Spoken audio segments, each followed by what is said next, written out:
Madame, Messieurs, merci de votre attention à suivre ce journal. Une étape est franchie, une autre commence dès à présent après près de 3 semaines de consultations nationales initiées au Palais de la Nation par les chefs de l'État, des forces vives politiques et sociales ainsi que des personnalités indépendantes. Tous ou presque ont été consultés par Félix Tshisekedi pour s'imprégner des propositions de ses hôtes sur les voies de sortie de la crise actuelle au pays. L'adresse du chef de l'État est vivement attendue par l'opinion nationale et internationale dans les jours à venir, après compilation des différents points de vue recueillis, des précisions ici du porte-parole du président de la République à la fin de ces consultations.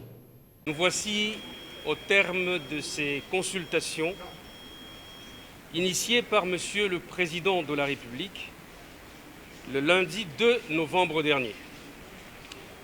L'objectif était de fédérer l'ensemble des forces politiques et sociale du pays autour d'une vision commune de gouvernance qualifiée d'union sacrée de la nation pour garantir un mieux-être social consolidé en faveur de la population congolaise.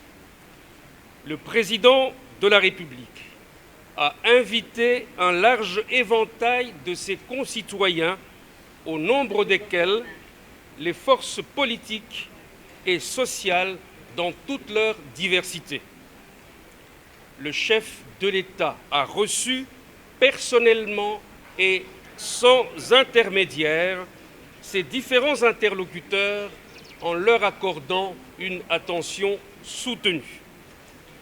Dès ce soir, nous entrons dans la phase de compilation des mémorandas déposés par les invités.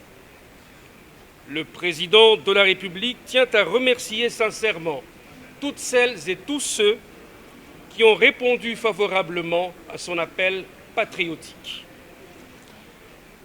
Comme il l'avait annoncé dans son discours du 23 octobre dernier, à la fin de cette phase, le chef de l'État va s'adresser à la nation pour lui faire part de ses décisions.